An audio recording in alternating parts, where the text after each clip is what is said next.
I have something very serious to talk to you about. Oh, God, today. am I in trouble?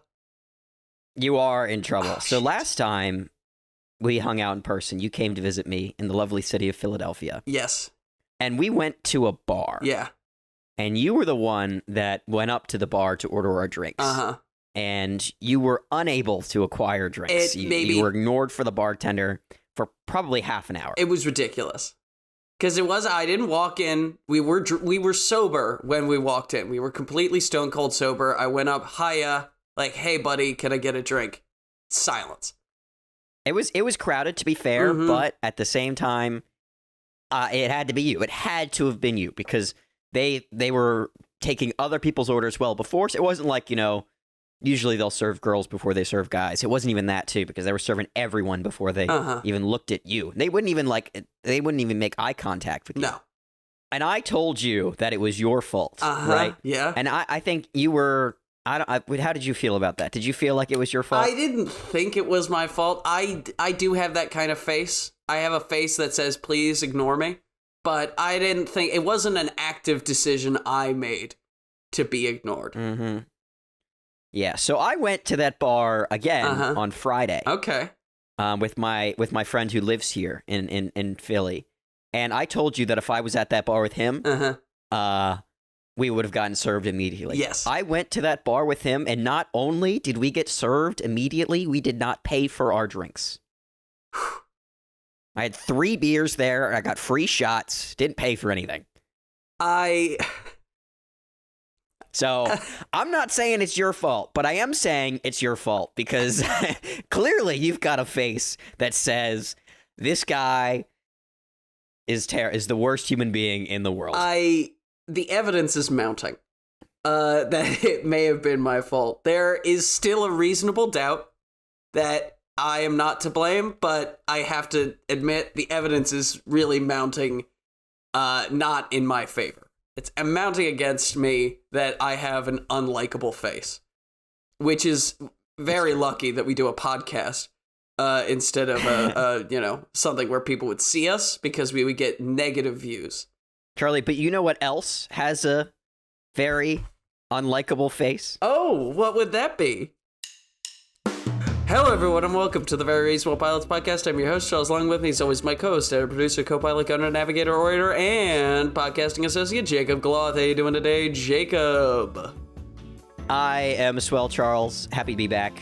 This is episode 344, I believe. 344. Yes, 344. God damn. We are good at podcasts. Yeah. 344. Back in the show where we pitch new TV show ideas every week.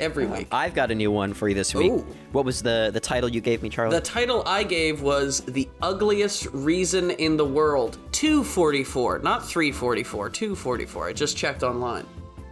Oh, 240. Did I say 344? You said 344, and I was like, damn. Add an extra 100 episodes. That would be impressive. That's a lot. Yeah. Yes. So I heard that title, and I quickly made it.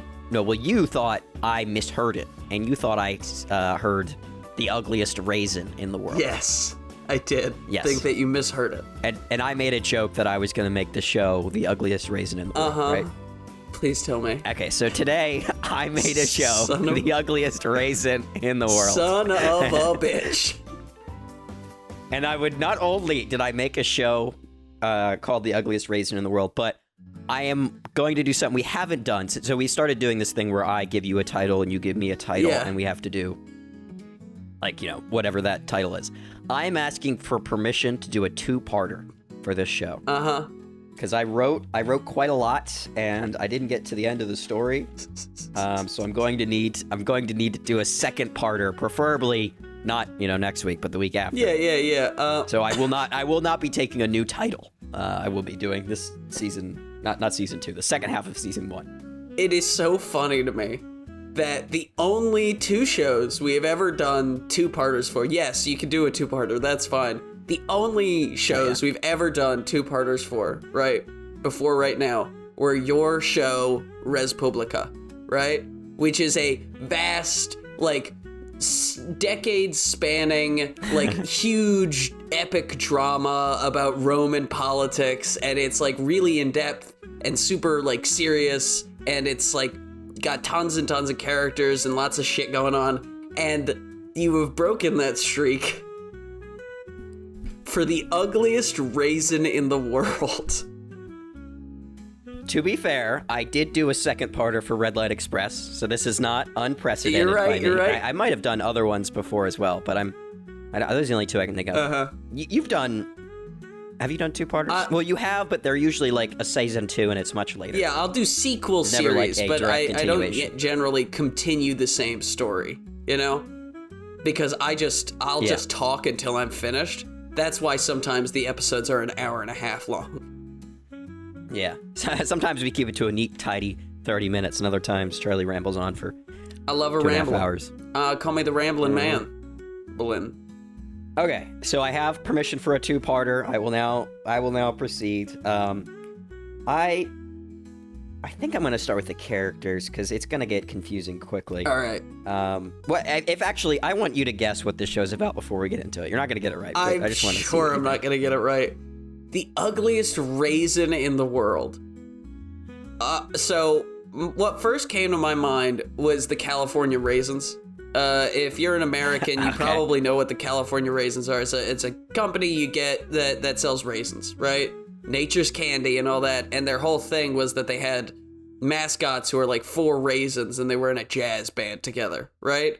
So I'm like, maybe it's like a version of the California raisins who have been like, I don't know, they've lost touch with one another. It's like the Teenage Mutant Ninja Turtles, and they've drifted apart, and you have one raisin and he's very sad and he needs to find love again. I don't know.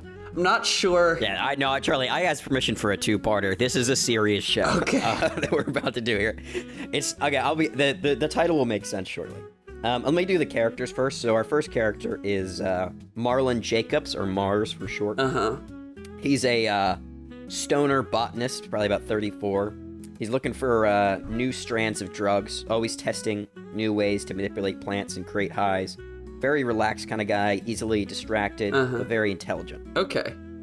Then we have Danny Ceballos. Danny Ceballos is Marlon's college roommate. Former stoner turned wealth management private equity analyst. He manages a wealth fund for a massive pharmaceutical company called Pilco. We know a few people like that. They were cool, and now they sold their souls out to the fucking corporations. The next character is Carlos Rivera. Carlos Rivera is a DEA agent, a bit of a pushover, likes easy cases, and is annoyed by work, but is good at it. All right. Then we have his partner, Catherine, or Kat Stroud. She's also a DEA agent, hyper serious, and desperately wants to impress her dad. Now, here's the difference. Most of the situations where it's like a character wants to impress their dads because they don't get very much affection from them, you know? Kind of this is the opposite. Her dad is very clearly proud of her all the time, but she just can't. She's like, she can't get enough of it, you know? She's like constantly. So she's like, not oblivious to it. She does see the approval. She's just kind of like she's glutton for approval, basically. Yeah. But her dad is like very approving and is always like, "Oh, I'm so proud of you." He's like just one of those like, really lovey TV dads. Yeah. And, like no one's dad ever in real life. She's like acting like she has like one of those stern dads that doesn't give her any approval, and then you meet him and you're like, this guy's lovely. He's constantly telling you how great you are. Yeah. It's like, okay. Interesting. Then we have Sergio Ramon. Sergio Ramon is a small-time drug kingpin who will stop at nothing to get the drug. Now, the drug will be explained shortly. This is an insane... And he wants to use it to control the drug trade. But I'm just so baffled that you decided to name the show The Ugliest Raisin in the World, and it's about drugs. I'm sorry. It is. It is very much about drugs. Then we have the Spider, who's Ramon's hitman / former army vet, also his brother, known for taking out entire cartel before being discharged and in prison for killing, his whole team as well. So like he goes in with the the Mexican military to take out this cartel at this place, and he kind of goes berserk, and he not only kills all of the cartel people that they were there to arrest, not kill, but also kills all of his team as well. Oh, man, this guy's he's good at killing and not good at very much else, seems like. Yeah, that's the spider. And our last main principal character is Director Warwick.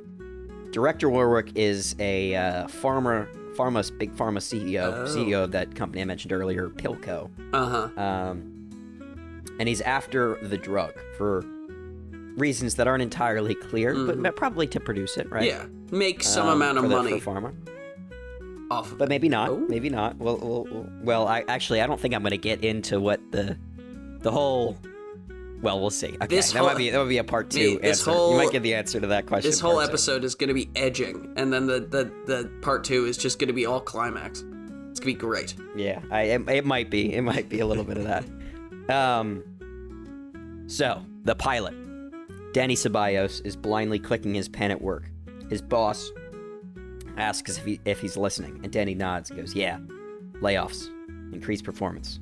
His boss smiles sympathetically and tells him he's a good analyst, but, they need someone who can bring in clients and who wants, more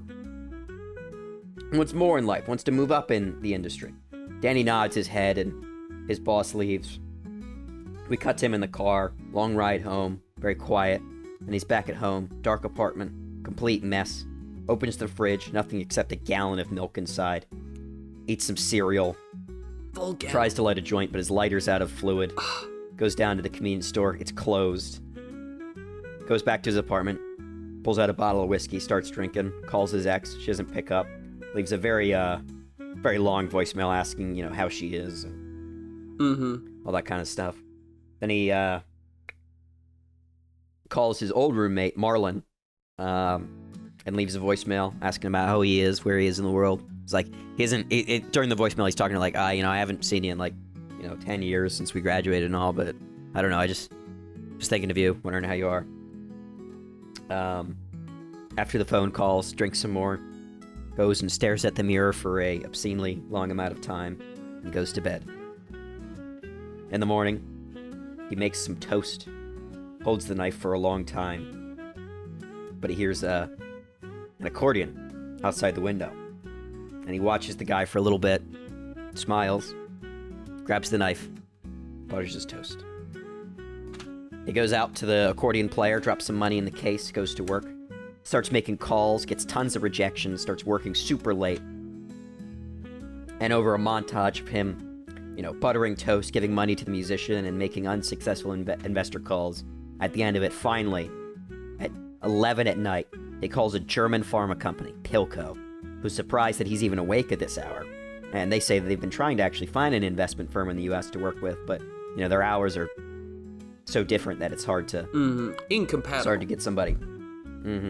So, things start to go on the up. He's happier. Starts dating a girl. Her name's Kat. He gets a raise at work. Gets a nicer apartment. Everything is going great. He's on a date with Kat that's going very well. But he keeps getting phone calls from an unknown phone number throughout the date. They're at a nice restaurant, keeps getting these phone calls, turns his phone on silent, eventually turns it off because somehow it, keeps switching to vibrate. And they go back to his place, and they find it is a complete, absolute mess. So much worse than it was when we first saw his apartment. Absolutely crazy. And he's surprised when he walks in. And in the room is a very disheveled, messy-looking stoner who's trying to light a blunt on the stove. Been there. He manages to light it just as they walk into the apartment, takes a big hit, and says, "Hey, Danny, what's up? Want a hit?" End of episode 1. Fun. I like that start. That's a good pilot. I would watch that show. I would be like, you know what? I'll go to episode 2. I'll binge this because that's how we consume television in our lovely 2025 era of life. You just watch every episode. These are shorter episodes. I'm imagining 20 minutes. Yeah. Probably animated. Doesn't have to be. Doesn't really matter, to be honest. But 20 minutes probably. Around there, 22 minutes or whatever. Yeah. The norm is these days. Episode 2. We start right from where we left off. Danny is frozen, staring at this guy in his apartment who's seemingly broken in. Kat is still next to him. He squints and he realizes that the man in front of him is his old college roommate, Marlon Mars Jacobs. He goes, Mars? He's like, hell yeah, man. Got your call and I thought I'd swing by. Kat excuses herself immediately as she's staring at the blunt in his hand. And Danny tries to apologize and starts to get mad at Mars as she walks away and tells him that she's a DEA agent. So, this is like, not only did he just ruin his date, but also kind of put her in a weird situation where it's going to be awkward for him to try to clear it up. Yeah. They're in a place where weed is not legal. Also, at DEA's, federal. The DEA don't care about what's legal or not. They'll show up. They'll kick down your door. They'll take your weed. Very mean. Well, weed might be legal here. I don't remember what I wrote later on, but it's federal agents. You have to do weed tests, or not weed tests. You have to do drug tests, and we just counted on those. So yeah, you can't partake. Can't be cool. And so Mars is like, oh shit, and laughs and asks if Danny wants a hit. Danny is hesitant for a moment, but takes it, and they hang out for a while. And then Mars explains that Danny's mom told him where he lives and that he came to crash for a few days. Danny is not totally cool with it, but as he smokes a little bit more, he becomes cool with it. But he explains that he can't stay for too long, and Mars nods and says that he just needs to lay low for a few days before he can get to a lab. Danny is confused by the whole lab comment and laying low. Yeah, but he's high. He's gonna ignore it. Well, before he can ask any questions or even understand what was said, Mars reaches into his pocket and pulls out a raisin. And asks Danny if he's ever seen anything like this before. Danny says, yeah, it's a fucking raisin. I've got a bunch in my pantry. Yeah. And Mars shakes his head and goes to the kitchen, grabs the bag of raisins. And it doesn't look like the other raisins. It's considerably lighter in color and way, way more wrinkled than every other raisin. Danny asks what he's talking about, why he's, trying to lay low, why he needs a lab, and why he's going on about some fucking raisin.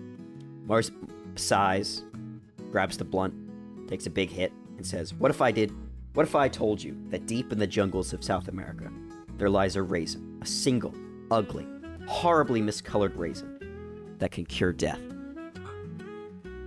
He blows out a puff of smoke, and the screen fades into the hot Amazonian rainforest. Mars cuts through the deep jungle as he narrates the scene, describing how he was working as a research project to find new chemicals and drugs for a Mexican pharma company. On screen are a collection of cartel members, so it's clear that he's not telling quite the truth. Not the whole truth. Yeah.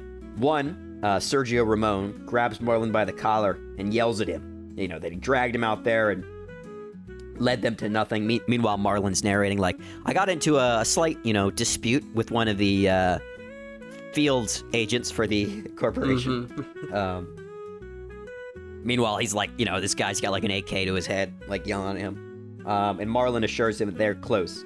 And, they just need to chill out and push on. And as he's saying that, he lights a blunt and gives it to the cartel member. And they both take a hit. And they continue through the jungle, through the forest, until they find a cave. Now, the cave is absolutely littered with corpses on the outside, on the inside, everywhere. And inside is an Indiana Jones-style cave with puzzles and traps and the whole thing. And one by one, everybody in the crew, everyone in the cartel, is slowly killed. And on the final trap, Ramon uses Mars to trigger it. Pushes him ahead, so he falls on the pressure plate. Yeah. And Mars, falls through the floor. And Ramon's able to go farther into the cave. And Mars screams and is, yelling and crying as he falls down the seemingly endless pit. But at the bottom, instead of dying, Mars tells his friend that he fell into a valley with a single wooden home on a small hill. And he goes inside a well-stocked home that looks like it's been deserted for years. When I say years, I don't mean decades. I don't mean centuries. I mean 2 or 3 maybe years. 8 years, maybe around there, just short of a decade, probably. And the only thing of note in this single is in this place, this this big or a small home with well stocked. It's a very cozy looking place, but everything looks pretty normal except for this single raisin sitting on a rocking chair, just like perfectly placed in the center on a cushion. Now, we cut to the DEA HQ. Kat goes into work with her partner Carlos, who's teasing her about her date, and she says it was going great until the end when they reached his place, and some stoner was lighting a blunt inside.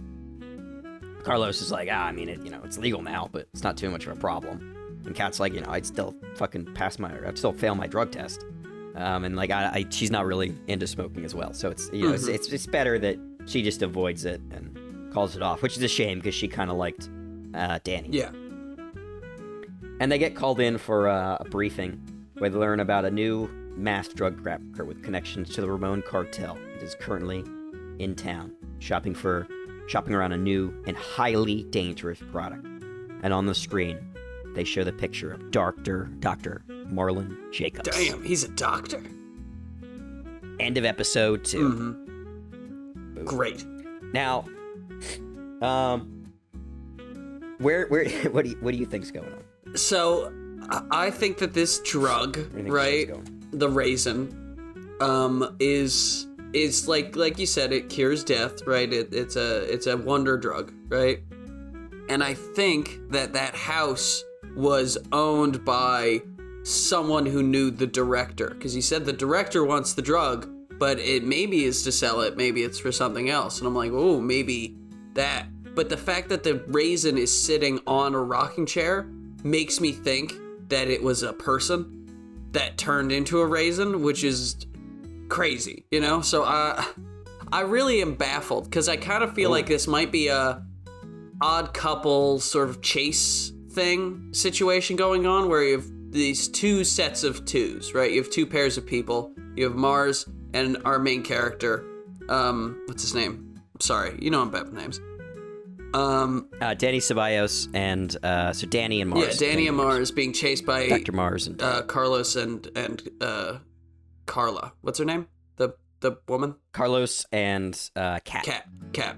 Right, Carlos and Kat chasing these two, and they're like just narrowly avoiding each other, and there's a little bit of tension because they like each other, but it's also like So that's I think it's gonna be a chase, and there's gonna be some like a chase show where they're trying, like Pineapple Express almost, That's what I'm thinking. Mm-hmm.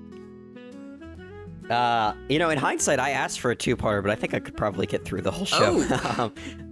Probably now. Because, I'm only about 25 minutes in here. Mm-hmm. And I had to leave for 5 minutes to go get yelled at by the core. Yeah, you did have to do that. That was great. Good times. I think I cut that out, though, so nobody has no idea what you're talking about. Good. Yeah. Yep. Okay, so basically where this show's going from here is it is kind of like a chase show, except we have 3 parties. Mm-hmm. So it's Danny and Marlon, Mars, and it's Carlos and Kat, and then it is the Spider and Sergio Ramon, the drug dealer. So Sergio Ramon's trying to get it because, he was originally the one contracted with Marlon. He knows what the idea of what the drug could be. And he wants to get it and use it in his illegal drug trades. So Carlos and Kat, they're after it because they're the DEA trying to shut down illegal drug trades. But what they don't know is that their investigation is really just sort of a lobbying scheme by Director Warwick, the big pharma CEO.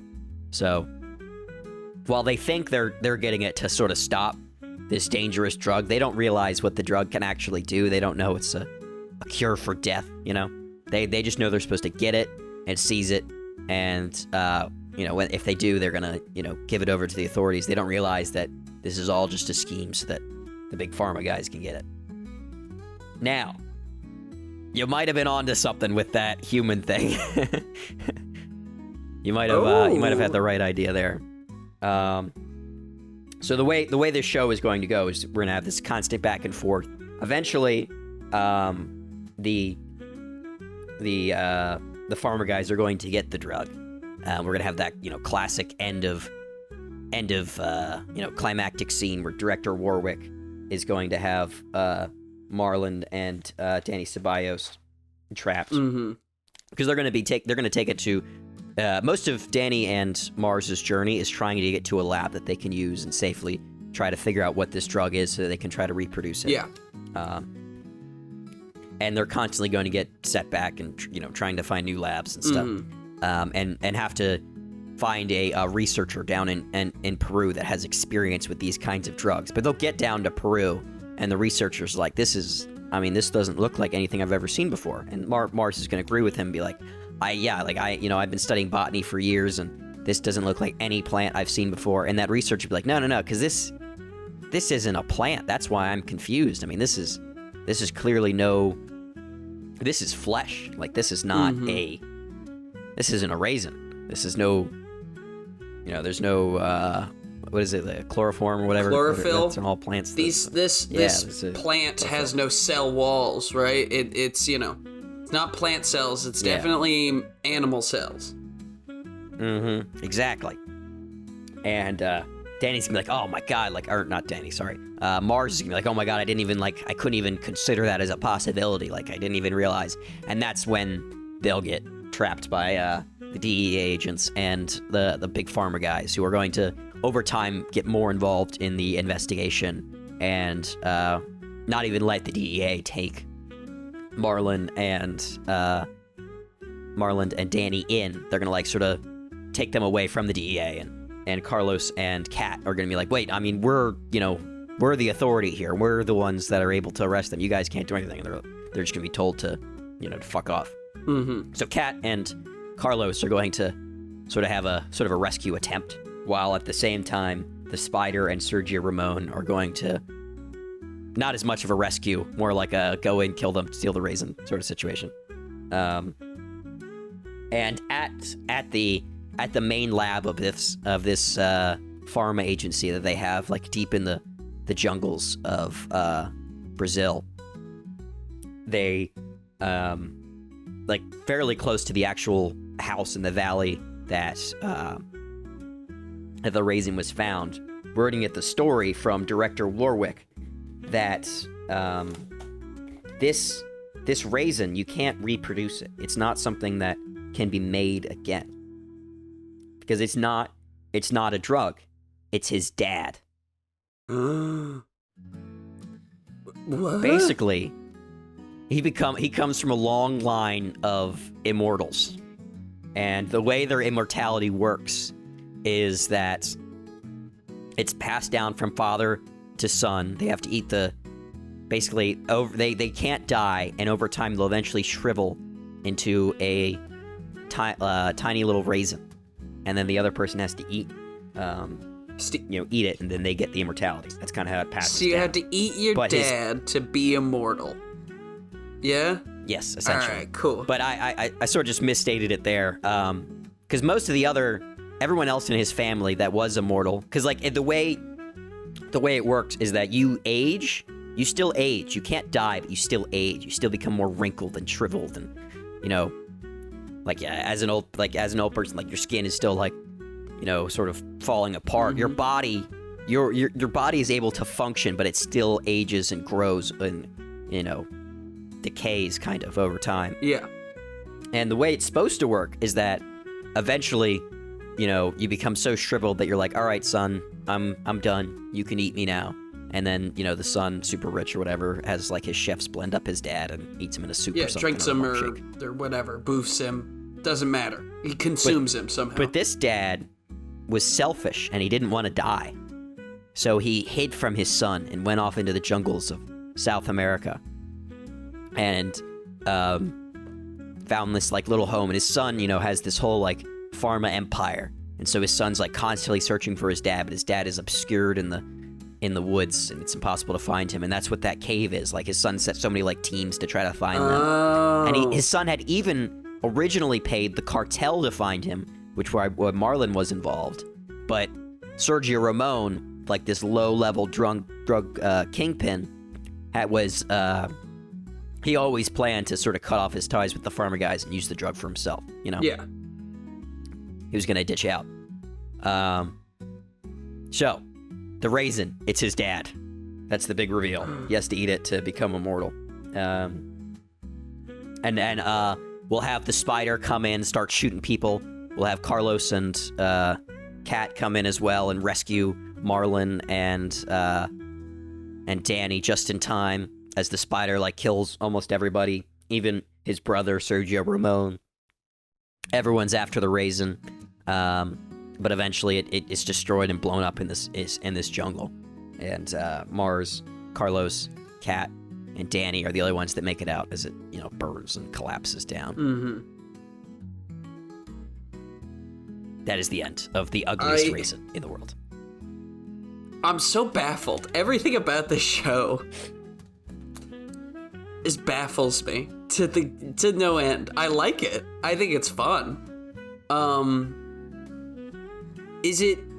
What's the tone like? Because obviously it's not 100% serious, but is it a straight up kind of a dramedy, or is it just kind of like a thriller with comedic elements to it, would you say? It's very comedic. Mm-hmm. It's definitely very comedic. Danny and Marlon are very comedic characters. Yeah. Carlos is a comedic character. But they're people. They just make jokes a lot and they take situations not seriously. But they're in kind of serious situations. Yeah, there's definitely peril and everything. What happens to the raisin? Yeah. What happens to the physical thing? Does it just get lost in the fire? It lost in the rubble. Okay. Now it's still there. The raisin doesn't get destroyed. Okay. Maybe we'll see one last shot of it just in there, and a monkey will eat it. I was gonna say we should have something like some bird or something picks it up and eats it or something like that. Just a little bit of a fuck you to the selfish dad. Yeah. Oh, that'd be great if Director Warwick is crawling out of the rubble. He's scarred and beaten, and he sees the raisin. He's crawling towards it, and he's almost at it. His legs are, he's paralyzed. Yeah, basically. He can't move. He's about to die, but he knows that if he can reach that raisin, he'll be fine. He's desperately crawling towards it, and then a squirrel grabs it and eats it. Or maybe because he's a dick, right? He maybe threw a rock at a monkey or something. He pissed off an animal, right? And this is maybe earlier on. In maybe an episode or two ago, right? He's get that fucking monkey out of here. I don't want it near me. It's disgusting. It's a mangy, Oh, that could be a repeating thing as he's in the forest. He's constantly throwing shit at monkeys. At the monkeys, and they just... are watching him, and they don't like him, But it tells us, the audience, it's clear that it's always the same monkey that he's harassing, and then it'll be that monkey that eats the raisin. Eats the raisin. And then we cut to 800 years from now, and the monkey has not aged a day, and it's swinging around, just having a grand old time. Yeah. That'd be great. This is such a baffling show, but I really like it. It's very fun. It reminds me a bit of Common Side Effects. Have you seen this? No, I have not. It's a new Adult Swim animated comedy about this guy who goes into the South American rainforest. He finds a mushroom that brings you back from the dead.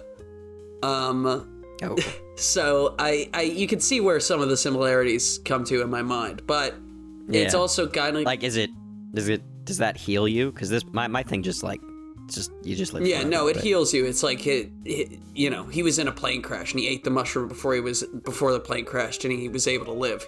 So it's like that. So there's similarities, but there's plenty of differences. But that same sort of comedy, but there is still real peril. I really like. I think that's a very fun genre, of TV shows, because I think TV does it better than pretty much any other genre of fiction, right? If I'm watching a movie and there's an actual perilous situation, the characters are making jokes, I'm kind of shut the fuck up and get a move on, right? We got 2 hours to kill. But a TV show, it's 15 hours. I'm you can make some jokes. I like jokes. Yeah, make me more fun. Yeah. The ugliest raisin in the world. Yeah. All right. Well, not in a million years would this have been what I predicted you would do, but I'm not disappointed. I liked it quite a bit. I thought it was fun, funny, and clever. All right. Well, thank you, everyone, for listening to the Very Reasonable Pilots podcast. I've been your host, Charles. Along with me, as always, has been my co-host, editor, producer, co-pilot, gunner, navigator, orator, and podcasting associate, Jacob Gloth. If you like what you heard here and you want to hear more, please give us a like, a follow, subscribe, tell your friends, tell your family, tell your dog, tell your cat. And remember, we will be here next week with a brand new televisual series titled... 1 through 4, Charlie. Two. The time is always now. The time is always now. That is going to be the title for next week. I'm going to write that down. The time is always now. I may take a page out of your book and misspell something slightly differently and change the entire possibility of the show. So, yeah. Oh. That'll be fun. I like that title, though. Damn. Time is always now. All right. Well, thank you, everyone, and please have a very good day.